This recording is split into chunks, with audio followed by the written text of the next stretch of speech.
my name is Karina and welcome to the Karina Chronicles. I left my laptop on the other side of the country, so I have no way of editing a video. But to post a video this Wednesday anyways, I'm going to do a one take, which I find very scary. There will be no editing in here, no intro, no outro, just a video especially for you. So what did I come up with for this one take video? I am doing some preparation for some projects videos that are coming up. And I thought it would be nice to make a little video about some genres because I was sorting them out and I was like, I am going to tell you my favorite book of all time in 10 different genres. So, quite difficult for me. It was very hard to narrow them down. Also the genres. I mean, you can come up with a million of genres for this actually. And I only chose 10. I need them for another project, as I was saying. And I thought it would be nice if this is like one of the first videos you see on my channel. Hi. I'm sorry that you see me like this without any makeup and looking like all messy and no way to edit this. I am in a very messy month of my life, I would say. And on top of that, I forgot my laptop. So I thought it would be fun to show you my favorites so you have a little bit of an idea what kind of books I really like. So let's start with those. We're starting with fiction. And for fiction, I chose Anxious People by Fredrik Backman. I think this book is incredible because it's actually a lot about depression and a lot of things that make life sometimes difficult to live, but in a very funny way, and in such a funny way that it's really, really touching. It really clicked with me and I felt so great reading this, but not in like an easy way, like a very wholesome, deep way. I felt this was great. And it is also adapted into a TV series, which is, I think, my favorite series I've ever watched. So I think I'm actually going to rewatch that, which I never do. So yes, this is my top favorite in the fiction category. Then I made a separate genre for literary fiction. And to explain, I do think Anxious People is beautifully written, but it is not about language and it is not about deeper meanings. It is not about secret messages in there. It's just plain on the page. You will get what it means and it still can touch you. But literary fiction to me is like with a lot of metaphors, maybe even a plot that you're like, what is this actually? And it is trying to be something else, or it makes it a little bit harder for the reader to actually understand what they're actually reading. And I like that genre as well, but I think the books are very incomparable to normal fiction in my head. So I chose another one for literary fiction, and that is the New York Trilogy by Paul Auster. This is a trilogy, as it says. There are 3 little books in here, and they seem to not be connected, but in the end they are all connected. Almost every character in here is called Paul Auster, just as the author, and it makes you so confused because you don't know what's real anymore and who's who, and it is so confusing but so well done. And it was such a fun story. And also a lot of these kind of books are very chunky, and this one is just small, and it's just stayed with me forever. So, well, this happens when you're doing a one take. Sorry, book. Anyway, then another fiction genre that I tried to separate from the rest is historical fiction. And my favorite in that one is Homegoing by Yaa Gyasi. This is a story told of 2 sisters that are separated by birth, 2 sisters of color. And they are separated and we see the generations that follow them. So first you see 2 chapters, 1 sister each, and then you see like the children of the first sister and then the children of the second sister and then the children of those children, etc. And you just get a perfect story of how slavery and a lot of other racism themes influenced people also in our current time. So why it's still important to notice that and to do something about it. It really opened my eyes. I've never read a book that opened my eyes so much. But also it's so incredibly well done to see how you can get attached to a character in like 30 pages, even less, and then you're going to the next generation, but still there are such powerful stories every chapter. So, well, just highly recommend the book. Then we're going to romance, a genre that I usually don't really read. And therefore I had a hard time choosing the one that I liked most, because I really couldn't think of those. But I did read the Falling in Love montage by Ciara Smyth, and I really liked this one.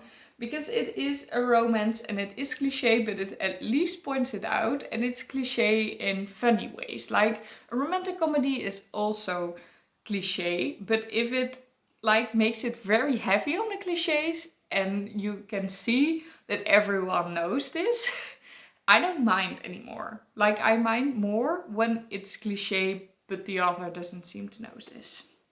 So yes, I really like this romance, but I don't really like the genre. Then for non-fiction I chose one which is a little bit weird, maybe because I don't know if I actually learned so much about it, because it was still about how much it impacted me on how it was written. But it is a non-fiction. It's more like a memoir, but I decided to put those together because I don't read them that much. Is a Diary of a Young Girl by Anne Frank. This is written by a Dutch girl, actually a German girl, but growing up in the Netherlands and also perfectly speaking and writing Dutch, that wanted to be an author. But then the Second World War happened and she was Jewish and needed to hide, take shelter, and wrote a diary about it. And it's just such a beautiful story to see how children and young women grow up and how their mind works, and also what war does to people. And well, one of the most famous books in the world. So I don't think I have to explain it to you, but I really loved it, and it's my favorite non-fiction. Then we go to classics. One that really surprised me, one I read recently, is A Christmas Carol by Charles Dickens. More like a children's story. And I love a lot of classics that are very difficult to read. So it's funny that this easy one won of all of them. But I just think this has such a great moral to the story, but also a great explanation, and just, well, it's just incredible. I don't know, it's a timeless classic, I would say that, and I love it. Then my favorite book in the fantasy category is A Game of Thrones by George R. R. Martin. If I'm being honest, I think some of the books in the series are better than the first one, but I just love to get involved with a new world and new characters. So this one is my favorite, but the series is my favorite of all time. Even though it hasn't been finished yet, and I hope it will ever be finished. I don't think so, but I hope so. I am not going to explain what this is about. There is a kingdom and everyone wants to be king. And there are different parts of the kingdom, different countries even. And well, there's a lot of gruesome things in here, but the characters are so deep and so there are so many layers to them. The characters are just what makes this. And then you have war, which makes for interesting fantasy usually. I don't come off great on this story. Well, then my favorite science fiction. This one was actually hard because I had to choose between my favorite science fiction series, which is very hard sci-fi, and I would highly recommend to anyone that really loves science, physics for example. So I'm just going to name it. It is Remembrance of Earth's Past by Cixin Liu. But because I gave the first book only 4 stars and we're looking for my favorite book of the genre, I'm going for something completely different, and that is The Long Way to a Small Angry Planet by Becky Chambers. This is not high sci-fi.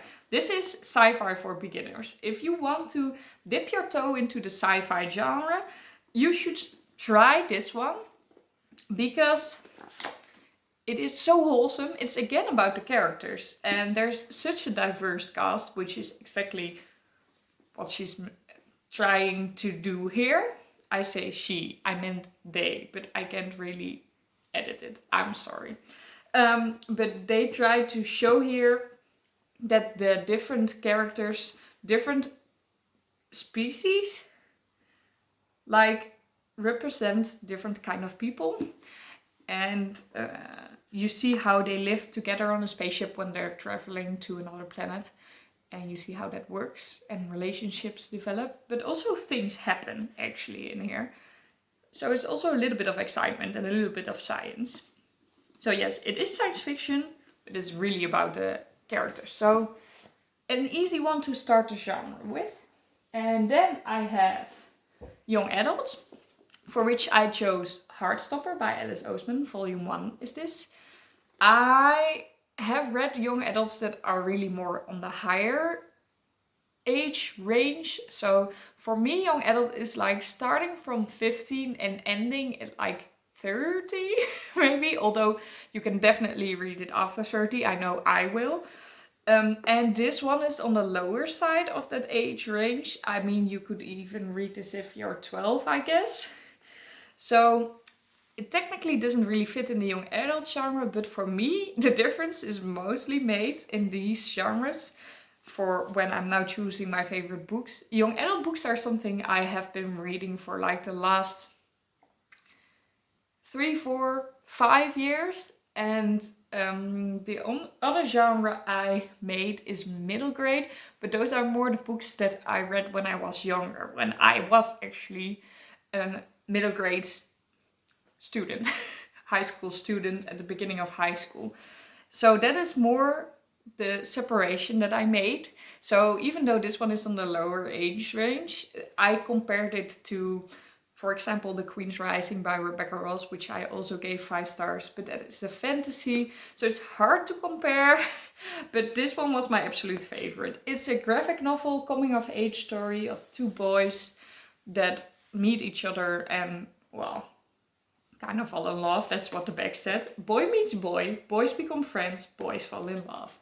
And this graphic novel is just too pure. I read it in like 45 minutes, but my heart literally burst out of my chest. It's just so cute. So, yeah. And then the last one is Therefor middle grade. This is actually middle grade one, and it was my favorite when I was younger. And that is The Koning van Katoren by Terlouw, which is a Dutch book. It has been translated, I think, but never really got an audience. Which is a great moral story about a boy needing to do like 7 tasks, I think, before he can become king and overrule the mean people that are now in power at their country. And every fantastical thing he needs to do, like slay a dragon and everything, is very much a metaphor for something in society. And it's done so well. As a child, this was like the most fantastical story and so exciting and such an adventure. And as an adult, the story is even better because you get all the metaphors and it's just so good.